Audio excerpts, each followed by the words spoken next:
I'm Michael Thompson, 61 years old, retired high school teacher who spent everything on family. Last Tuesday at 2:47 p.m., my daughter Brianna sent me a text. Dad, about the Alaska cruise. My husband thinks it's better you don't come. 2 years of planning, $85,000 of my retirement savings, 11 days sailing through glaciers, 3 generations together. I stared at that message for exactly 4 minutes. Then I called Royal Caribbean. I need to cancel the booking confirmation RC 47,829. The agent paused. Sir, that's a substantial cancellation fee. Are you absolutely certain? I was certain, because at that moment I realized something important. I wasn't just canceling a vacation. I was drawing a line, and what I did with that $85,000 instead? Well, it changed everything. Not just for me, for Brianna too. She just didn't know it yet. Let me back up. I taught high school English for 34 years. Romeo and Juliet, Great Gatsby, To Kill a Mockingbird. Stories about families, love, and choices that change everything. I thought I understood people pretty well. When my wife Sarah died 5 years ago, Brianna was my anchor. We'd always been close, but losing her mom brought us even closer. Sunday dinners, random phone calls, hiking trips to Mount Rainier. It's just us against the world now, Dad, she'd say. And I believed her. After the divorce, after Sarah's death, I threw myself into being the best father I could be. Brianna was 26, independent, but still my little girl. When she started dating Brad 3 years ago, I was happy for her. He seemed nice enough. Banking job, clean-cut, polite when he shook my hand, said yes sir and no sir the way I'd taught my students to respect their elders. He takes good care of me, Dad, Brianna would tell me. I should have paid more attention to that phrase. The Alaska cruise was my dream. I'd been planning it since Brianna graduated college. 3 generations, me, Brianna, and hopefully her future children, exploring the glaciers together. I researched every detail for 2 years. The best cabin, the perfect itinerary, excursions in Juneau and Ketchikan. I even picked the exact dates in July when the wildlife would be most active. $85,000 was more than I'd ever spent on anything except Brianna's education. But I had the money saved up, and at 61 I wasn't getting any younger. This will be perfect, Dad, Brianna said when I showed her the brochures last Christmas. Brad's going to love it. That should have been my first warning sign. Not I'm going to love it, not we're going to love it. Brad's going to love it. But I ignored it. I was so focused on creating this perfect memory that I missed all the little changes happening right in front of me. The phone calls that became shorter. The Sunday dinners that started getting canceled. The way Brianna's voice sounded different, flatter, more careful when Brad was around. I told myself it was normal. New relationships change people. She was building a life with someone else. Of course, things would be different. Even when they got married last spring, a beautiful ceremony that cost me $30,000, which I gladly paid, I convinced myself that everything was fine. Brianna looked radiant in her dress. Brad was perfectly charming to all the guests. The photos turned out gorgeous, but if I'm being honest, there was something in Brianna's eyes that day, a kind of distance I'd never seen before, like she was watching her own wedding from somewhere far away. I chalked it up to nerves. Big mistake. The Alaska cruise was supposed to be our fresh start as a family, Brad, Brianna, and me, building new traditions together. I booked the Crown Suite, the premium dining package, even helicopter tours over the glaciers. Every detail was perfect. Right up until Tuesday at 2:47 p.m., when everything fell apart with 11 words. My husband thinks it's better you don't come. I read that text message maybe 20 times. Each word felt like a small punch. My husband thinks, not we think, or I think. My husband thinks, it's better you don't come. Better for who exactly? I called Brianna immediately. 3 rings, 4, 5. Hi, Dad. Her voice was flat, monotone, like she was reading from a script. Jess, what's going on? What do you mean Brad thinks I shouldn't come? Silence for about 10 seconds. He thinks it might be better if it's just the 2 of us this time. This time? We'd been planning this trip for 2 years. There was no this time versus next time. This was the time. Honey, I don't understand. Did I do something wrong? Another pause. No, Dad, you didn't do anything wrong. But she didn't sound convinced. Then why? I have to go. I'm sorry. We'll talk later. Click. I sat in my kitchen, staring at my phone. 34 years of teaching had taught me to read between the lines, to recognize when a student was parroting someone else's words instead of speaking their own truth. Brianna sounded exactly like that. Coached, rehearsed, careful. I tried calling back, straight to voicemail. I texted, "Can we please talk about this?" No response. That night, I couldn't sleep. I kept replaying every conversation I'd had with Brad over the past year. Had I said something inappropriate? Had I offended him somehow? Was I too involved in their lives? I'd been nothing but supportive. When they needed a down payment for their house, I wrote a check for $95,000 without hesitation. When Brad wanted to go back to school for his MBA, I offered to help with tuition. I wasn't a meddling father-in-law. I was just there, available, supportive. So what had changed? The next morning I called Brianna again. This time Brad answered her phone. "Hey." His voice was friendly enough, but there was something underneath it, something cold. "Brad, can I talk to Brianna, please?" "She's in the shower, but honestly, we should probably discuss this whole cruise situation." That phrase, cruise situation, made my blood pressure spike. "There's no situation, Brad. It's a family vacation I've been planning for 2 years. "Right, but Brianna and I have been talking and we think it would be better if we did this trip alone. You know, as a couple. We think. But 24 hours earlier, Brianna had said, 'My husband thinks.' Someone was lying. Brad, with all due respect, this trip was my idea. I planned it, I booked it, and I paid for it. And we appreciate that. Really. But Brianna feels like she needs some space to focus on our marriage right now. Brianna feels. But Brianna had never said that to me directly. Can I please speak to her? She's not available right now. Not available. Her own father, and she's not available." That's when something clicked. I'd seen this pattern before in my students. When a kid's behavior suddenly changes, when they stop making eye contact, when they start using different vocabulary, someone else is writing their script. "Brad, I'd like to hear this from Brianna directly." "Michael, I think you need to respect our decision as a married couple. Our decision." But somehow, I wasn't allowed to hear it from half of that couple. "I'll call back later," I said. "That's probably not a good idea. Brianna's pretty upset about all this." Upset about what? I hadn't done anything except ask questions. Unless asking questions was the problem. I hung up. And for the first time in 3 years, I started paying very close attention to Brad's behavior. That afternoon, I did something I'd never done before. I went through my phone and looked at every text, every call, every interaction I'd had with Brianna over the past year. What I found made my stomach turn. January. Can't make Sunday dinner. Brad planned something. February. Sorry I missed your call. Brad and I were busy. March. Might need to skip Easter. Brad's family wants us there. The pattern was impossible to ignore once I started looking for it. Every canceled plan had Brad's name attached to it. Every missed call had an excuse involving Brad. Every conversation got shorter when he was around. I pulled out my checkbook and started adding up what I'd spent on their relationship. The house down payment, $95,000. I'd liquidated half my retirement account for that check. Didn't hesitate for a second. Brianna was starting her life with the man she loved. What father wouldn't want to help? The wedding, $30,000. Flowers, photography, catering, Brianna's dress. Brad's family contributed exactly $0. They showed up, ate the food, drank the wine, and gave speeches about how blessed they were to welcome Brianna into their family.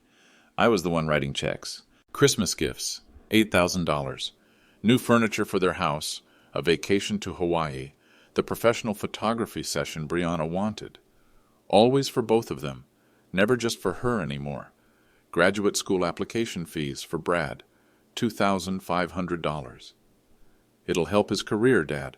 Help us build a better future. Groceries when Brad was between jobs last summer, $1,800. Just until he finds something, Dad, you understand. Even smaller things. Dinner when we went out, always my treat. Gas money when they visited, I paid. Movie tickets, concert tickets, birthday gifts. I'd been funding their entire relationship. And now I was being told I wasn't welcome on the vacation I'd spent 2 years planning and $85,000 to book. But the money wasn't even the worst part. The worst part was looking at photos from Brianna's wedding and seeing something I'd missed the first time. In every single picture, Brad's hand was somewhere on Brianna's body, her shoulder, her waist, her arm. At first glance, it looked affectionate. But when I looked closer, I noticed something else. In the photos where I was talking to Brianna alone, Brad appeared within 30 seconds, like he'd been watching, waiting. In the photos where Brianna was laughing with her college friends, Brad was right there, inserting himself into the conversation. In the photos where Brianna was talking to my side of the family, Brad's face looked tense. I found the video from the reception. Brianna's maid of honor, Emma, had given a speech about their college years. She talked about Brianna's independence, her strong opinions, her leadership in their sorority. Brianna never needed anyone to speak for her, Emma had said. She was always the one standing up for others. I watched Brad's face during that speech. He wasn't smiling. Then I watched Brianna's face. She was smiling, but it didn't reach her eyes. I kept scrolling through my phone, looking for the Brianna I used to know. The Brianna who called me 3 times a week just to chat. The Brianna who had strong opinions about everything. The Brianna who made decisions without checking with anyone. When was the last time I'd heard that Brianna? When was the last time she'd called me without mentioning Brad? When was the last time she'd made a plan that wasn't his idea first? I couldn't remember. My daughter, the girl who'd organized protest marches in high school, who'd convinced her college to start a food bank, who'd never backed down from a challenge in her life, had become someone who needed her husband's permission to go on vacation with her father. That night, I called my sister Margaret. "Maggie, I need to ask you something, and I want you to be honest. What's wrong, Mike? Do you like Brad?" Long pause. "Why are you asking? Just answer me." "He's fine. He makes Brianna happy." "Does he? Does he really?" Another pause, longer this time. "Mike, what's going on?" "He told Brianna I can't come on the Alaska cruise." "What? That's insane. You planned that trip for years." "I know, but that's not the point. The point is, when was the last time you had a real conversation with Brianna? Just her, without Brad?" Silence. "I can't remember," Margaret finally said. "Neither can I. That's when I knew I had a problem, not a family disagreement, not a miscommunication, a problem. I spent the next 3 days doing research. Not the kind of research I'd done for lesson plans or cruise itineraries, the kind of research I hoped I'd never need to do. I started with articles about controlling relationships. The signs were all there. Isolation from family and friends, check. Making decisions for the partner, check. Monitoring communication, check. Using financial dependence as control, check. But Brad wasn't financially controlling Brianna. I was financially supporting both of them, which meant I was accidentally enabling the very behavior that was destroying my relationship with my daughter. Every check I wrote, every bill I paid, every generous gesture I made was giving Brad more power over Brianna's choices. As long as I was funding their lifestyle, he could afford to cut off her other relationships, including mine. I made an appointment with a lawyer. Not a criminal lawyer. I wasn't planning anything dramatic. A family lawyer who specialized in elder rights and financial abuse. "Mr. Thompson," she said after I explained the situation, "what you're describing isn't uncommon. Adult children sometimes find themselves in relationships where their partner isolates them from family support systems. So what are my options? Legally, you can't force your daughter to maintain a relationship with you. She's a grown woman. And financially, you have every right to control how your money is spent. If you're funding a lifestyle that's enabling your daughter's isolation from you, you might consider adjusting that support, cutting them off, redirecting your resources. Sometimes the most loving thing you can do is stop enabling unhealthy dynamics." She gave me some pamphlets about financial boundaries and family relationships. I took them home and read every word. That night, I made a decision. Not an angry decision, not a vindictive decision, a strategic decision. I wasn't going to fight Brad directly. Fighting would give him ammunition to paint me as the unreasonable father-in-law. It would push Brianna further away and justify his behavior. Instead, I was going to do something much more powerful. I was going to stop participating in my own exclusion. The Alaska cruise was supposed to be my gift to them. But gifts aren't gifts when they come with the condition that the giver isn't welcome to participate. That's called payment. And I don't pay for my own rejection. I called Royal Caribbean.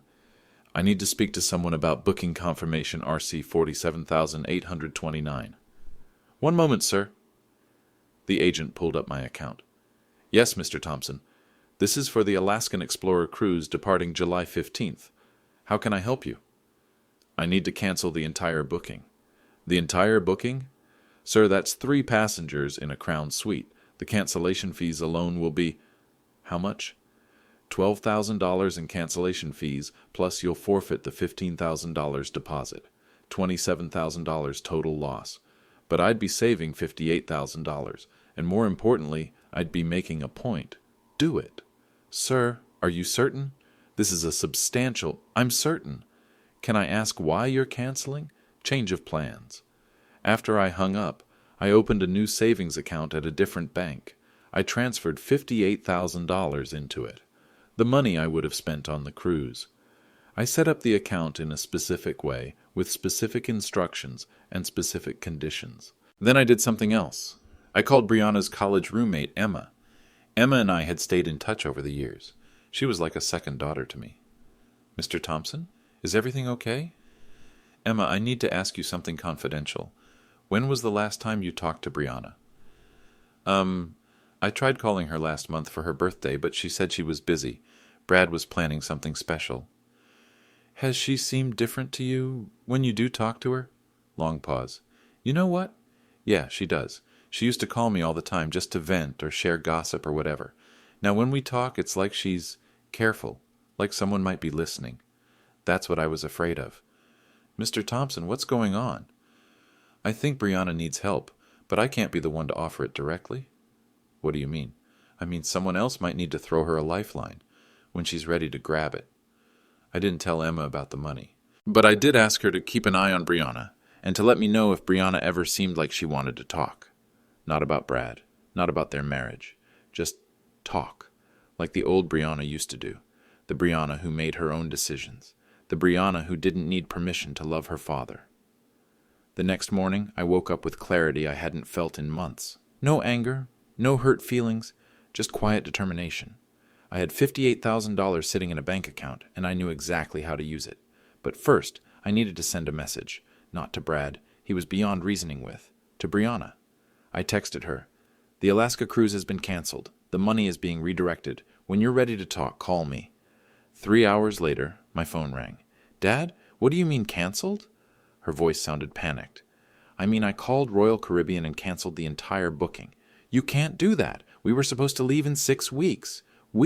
Interesting choice of words, considering I'd been uninvited. Brianna, I can absolutely do that. I booked it, I paid for it, and I canceled it. But the cancellation fees are my problem, not yours. Silence. Then, Brad is going to be so upset. Not, I'm upset. Brad is going to be upset. Why would Brad be upset about a cruise he didn't want me on? Another silence. Longer this time. Dad, I think there's been a misunderstanding. What kind of misunderstanding? Brad never said you couldn't come. My heart stopped. Either Brianna was lying, or Brad had lied to me about Brianna's feelings. Brianna, Brad answered your phone Tuesday morning and told me directly that you wanted space from me. What? The confusion in her voice sounded genuine. You didn't know he answered your phone? I was in the shower. He said you'd called and he'd handled it. What did he tell you I said? He said you'd decided the cruise was too expensive and you wanted to cancel. I sat down hard in my kitchen chair. Brad had lied to both of us. He'd told me Brianna wanted space. He'd told Brianna I wanted to cancel, and neither of us had talked to each other directly to verify.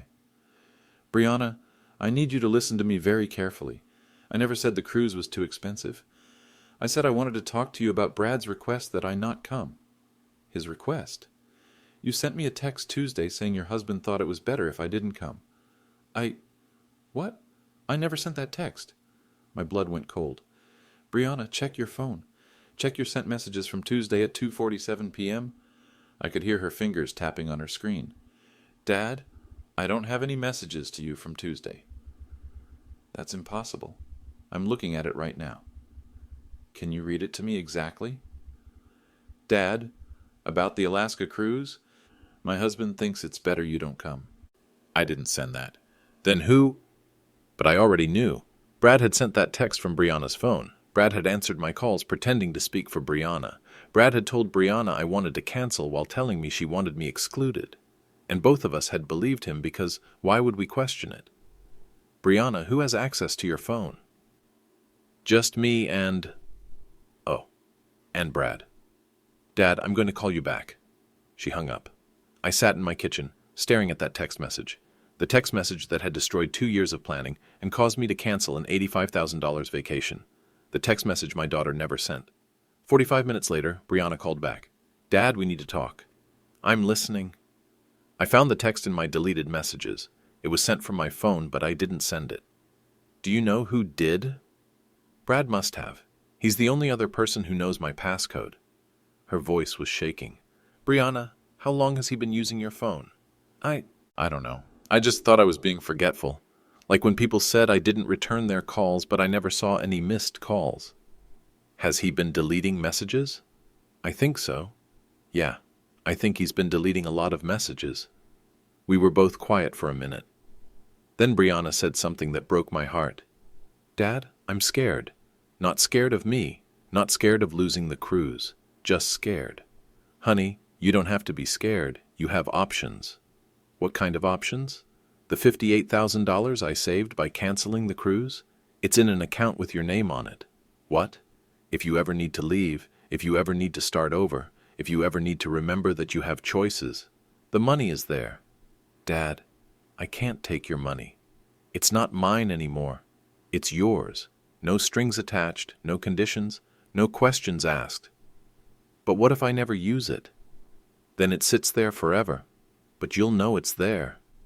And if I do use it, then you use it. Use. That's what it's for. What's it for exactly? I chose my words carefully. Freedom. Fan 7. Leo Thang and Doi Dao, then Chot.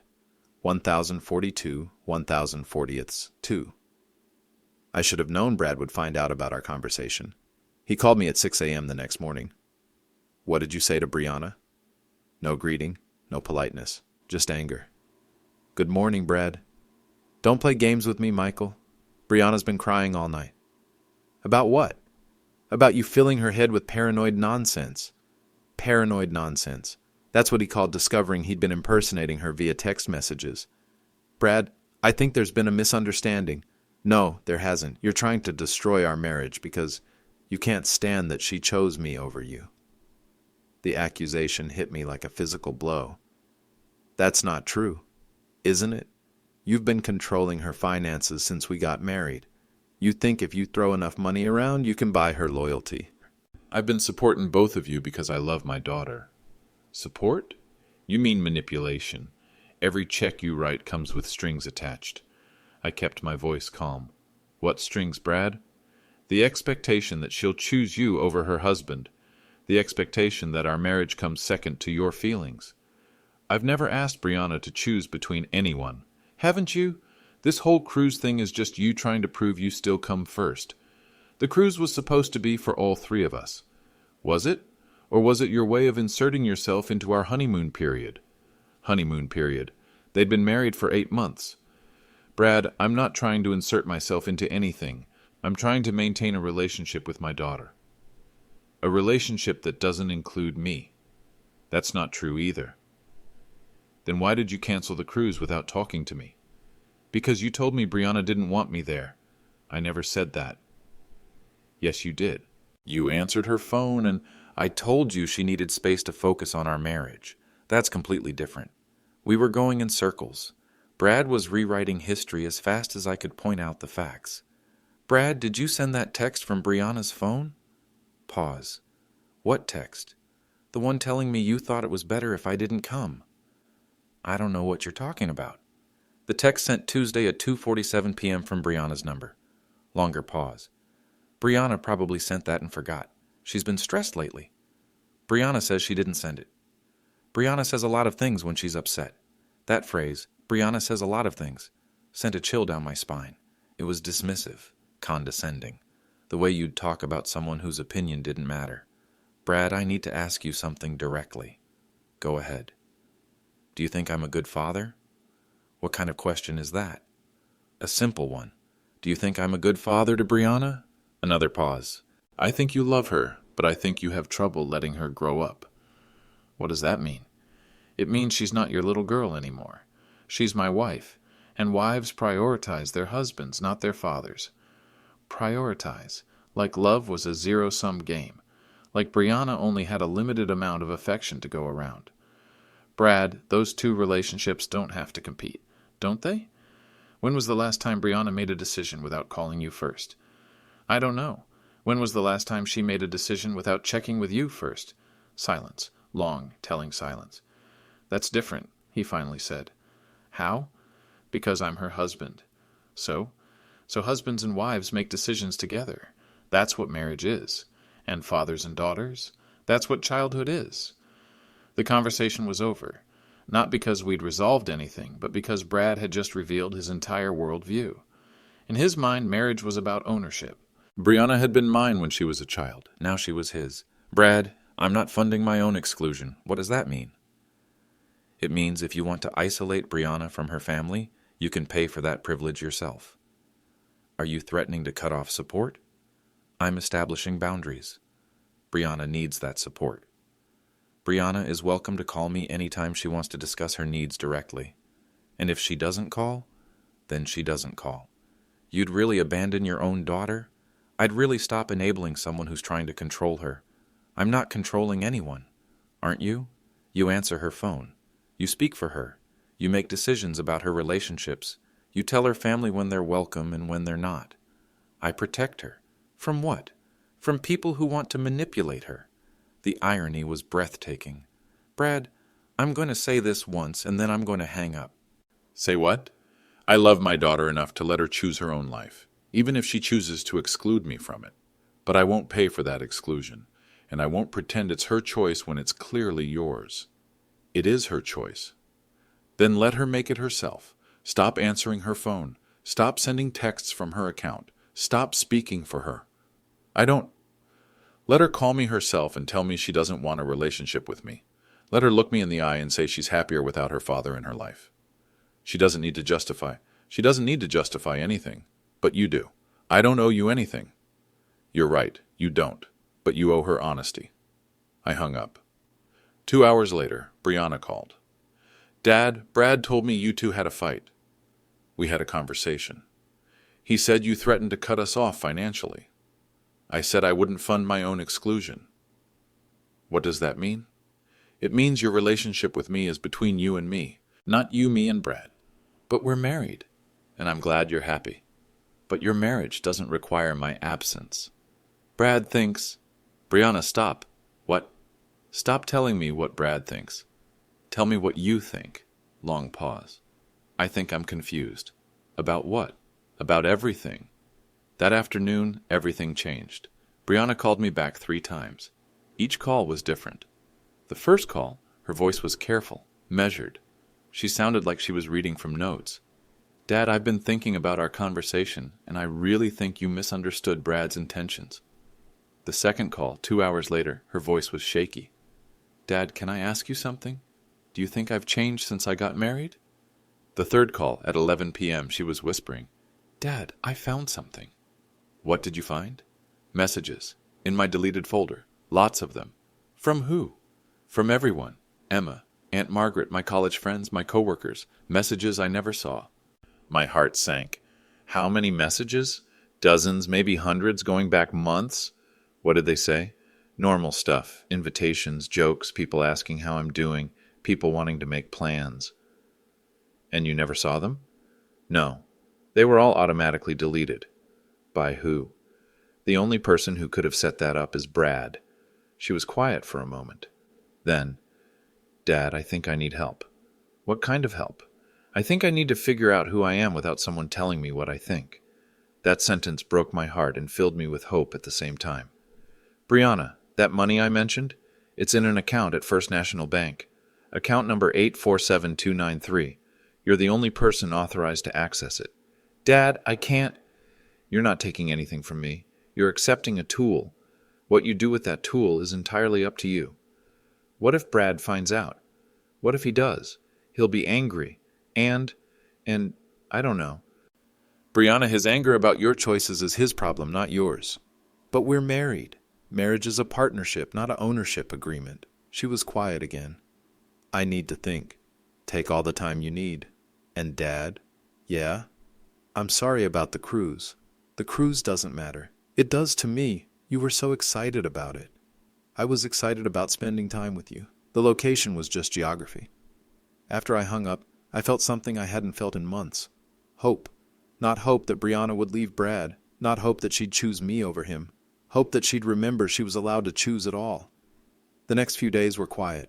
Too quiet. No calls from Brianna. No angry calls from Brad. Nothing. Then on Friday, Brad showed up at my house. I answered the door, and there he was, dressed in his work clothes, clean-shaven, looking perfectly reasonable.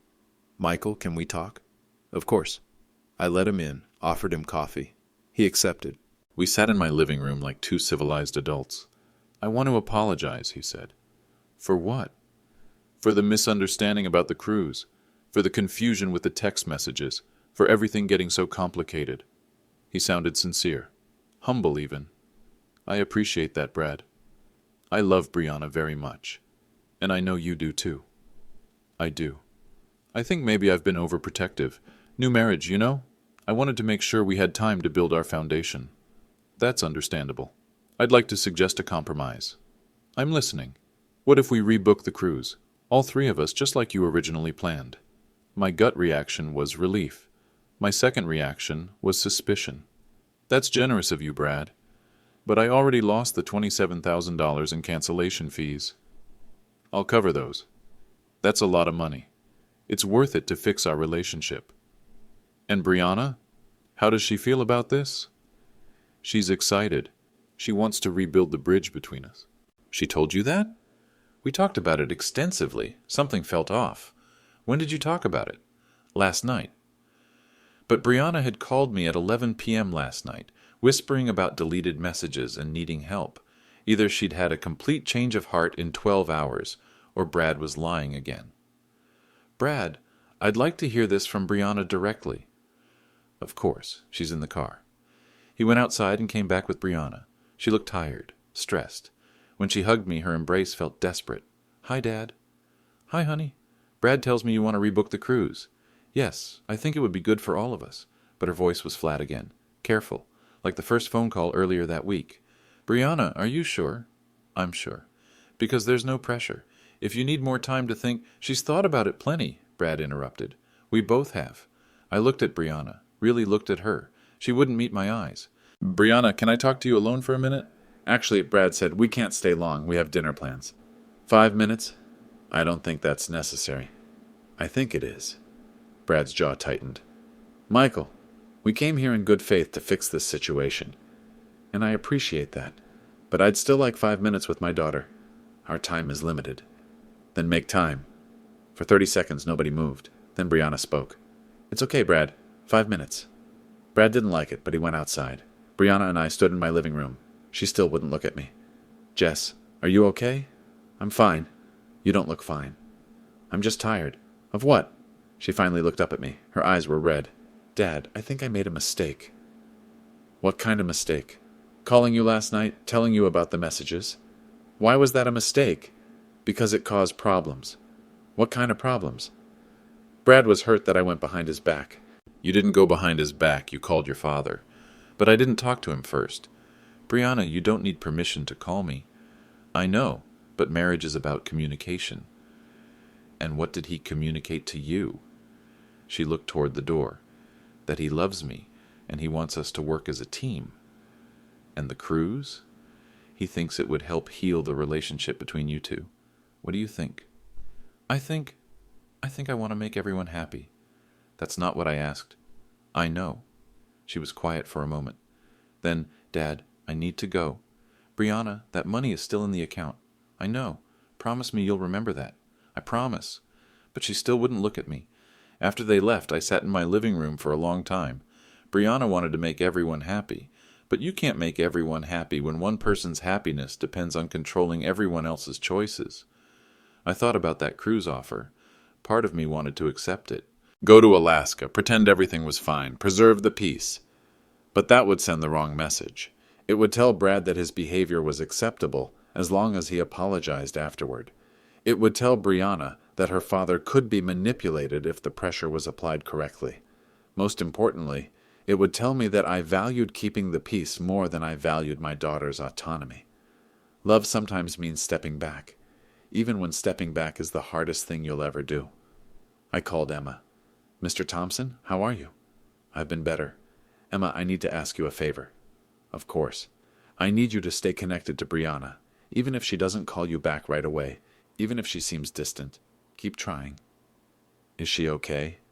"She's isolated, and I think she needs to know that people care about her independent of her marriage." "What do you mean?" "I mean she needs friends who love her for who she is, not for who her husband wants her to be." "Mr. Thompson, that sounds serious." "It is serious. Should I talk to her about Brad?" "No, don't talk about Brad at all. Just be her friend. Remind her of who she was before she got married." "I can do that." "And Emma, if she ever calls you crying, or if she ever sounds scared, or if she ever asks for help, call me immediately. You're scaring me. I'm sorry. I don't mean to scare you. I just mean to prepare you." "Prepare me for what?" "For the possibility that Brianna might need people who love her unconditionally." After I hung up, I called Margaret. "Mike, how are you holding up?" "I'm okay." "Listen, I need you to do something for me." "What?" "Stay in touch with Brianna. Send her cards, call her, invite her to things. Even if she says no, keep inviting her." "Of course." "But why do you sound like you're giving me instructions?" "Because I might not be able to stay in touch with her myself." "What do you mean?" "I mean, Brad is trying to control who she talks to and when, and if I keep fighting him directly, he'll use that as an excuse to isolate her further." "So what are you going to do?" "I'm going to step back and trust that the people who love Brianna will keep loving her even when I can't be there." "Mike, this doesn't sound like you." "What doesn't sound like me?" "Giving up." "I'm not giving up. I'm changing strategies." "To what?" "To patience." The truth was, I'd learned something important from 34 years of teaching. You can't force someone to learn. You can provide information, create opportunities, offer support. But the actual learning has to come from them. Brianna was going to have to figure out her own life. My job wasn't to rescue her. My job was to make sure she knew she was rescuable. That account with $58,000 wasn't just money. It was a message that said, you have options, you have choices. You have people who love you enough to give you freedom instead of trying to control you. And when you're ready to remember who you are, the tools will be there waiting. I thought about all the students I'd taught over the years. The ones who'd been in bad relationships, bad friendships, bad situations. The ones I'd wanted to shake and say, "Can't you see what's happening to you?" But shaking people doesn't work. Lecturing people doesn't work. What works is being steady, being consistent, being patient, being the kind of person someone can come to when they're ready to change their life. I couldn't save Brianna from Brad, but I could save her from the belief that she was trapped. And sometimes that's enough. Sometimes that's everything. Over the next few weeks, I established a routine. I sent Brianna one text message every Sunday, not about Brad, not about their marriage, not about my feelings, just thinking of you, love you, that's it. Some weeks she replied, "Love you too, Dad." Some weeks she didn't reply at all. Both responses were okay. The important thing was consistency. The important thing was letting her know that my love wasn't conditional on her choices, even the choices I disagreed with, even the choices that hurt me, even the choices that excluded me from her life. Love sometimes means stepping back, but it never means disappearing completely. 3 months later, Brianna called me at 6 a.m. on a Tuesday. "Dad, can I come over?" "Of course. Is everything okay?" "No, everything is not okay." She showed up 20 minutes later with one suitcase and red eyes. I made coffee and waited for her to talk. I left him. "Okay. I used the money. The account you set up. Okay. I got my own apartment, small place downtown. How does it feel?" "Scary, lonely, complicated." She sipped her coffee. "But also free." I didn't ask what finally pushed her to leave. I didn't ask if she wanted to talk about Brad. I didn't ask if she regretted the marriage or blamed herself for staying or wanted my advice about what to do next. I just listened. Over the course of the morning, the story came out in pieces. The deleted messages had been just the beginning. Brad had been tracking her location through her phone, reading her emails, monitoring her social media, making excuses for why she couldn't see friends, creating emergencies whenever she made plans without him. The worst part, she said, wasn't even the controlling stuff. What was the worst part? The worst part was that I started to believe I needed it. Needed what? Needed him to make decisions for me, needed him to speak for me, needed him to protect me from everything. She looked out my kitchen window. I forgot who I was before I met him. And now? Now I'm trying to remember. We sat quietly for a while. Then she said, "Dad, I owe you an apology." You don't owe me anything. I do. I let him isolate me from you. I let him make decisions about our relationship. I let him use my voice to say things I never would have said. Brianna, you were being manipulated by someone you trusted. That's not your fault. But I should have seen it. Maybe. Or maybe you saw it and weren't ready to act on it yet. When did you know? Know what?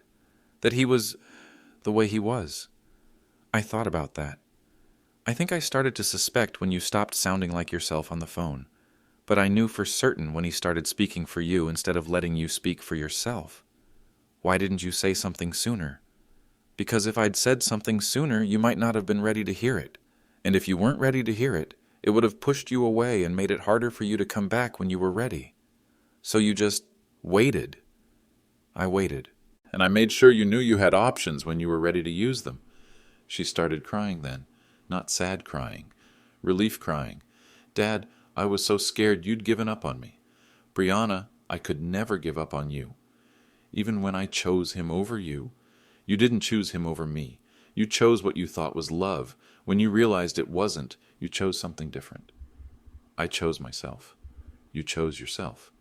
We spent the rest of the day together, not talking about Brad, not talking about the divorce proceedings, not talking about the future, just being together, like we used to. Brianna told me about the job she'd started the week before, administrative work at a nonprofit, but it was hers. She'd applied for it herself, interviewed for it herself, gotten it herself. No one spoke for me, she said. It felt amazing. We ordered pizza and watched old movies. She fell asleep on my couch around 9 p.m. I covered her with a blanket and let her sleep. When I woke up the next morning, she was making breakfast. Dad? Yeah? Thank you. For what? For not giving up. For not funding your own exclusion. For showing me what love without control looks like. You figured that out yourself. I had help. The best help was your own courage and your patience. Love sometimes means stepping back. And sometimes it means standing still until the person you love finds their way back to themselves. That too. 6 months later, Brianna and I took a trip together. Not to Alaska. That felt like it belonged to a different version of our lives. We went to Ireland. Brianna's choice. We stayed in small bed and breakfasts, drove through green countryside, visited castles and cliffs and tiny villages. Most importantly, we talked. About everything. About nothing. Like we used to. Brianna's doing well now. She's seeing a therapist, building new friendships, rediscovering old ones. She's learning to trust her own voice again. And I'm learning that the best gift you can give someone you love isn't protection from their mistakes. It's the knowledge that they're strong enough to survive those mistakes and wise enough to learn from them. The $58,000 account is closed now. Brianna used some of it for her apartment deposit and her divorce lawyer. She donated the rest to a domestic violence shelter. Other people might need options too, she said. She was right. If you're listening to this story and it sounds familiar, if someone in your life is gradually becoming a different person, if their voice sounds careful, measured, like they're reading from a script, if they've stopped making plans without checking with someone else first, pay attention. Not because you need to rescue them, but because they might need to know that rescue is possible. Sometimes love means stepping back, but it never means looking away. And sometimes the most powerful thing you can do is simply refuse to fund someone else's control over the person you love, even when it costs you everything, even when it costs you them. Because real love isn't about ownership, it's about freedom, and freedom is always worth the price.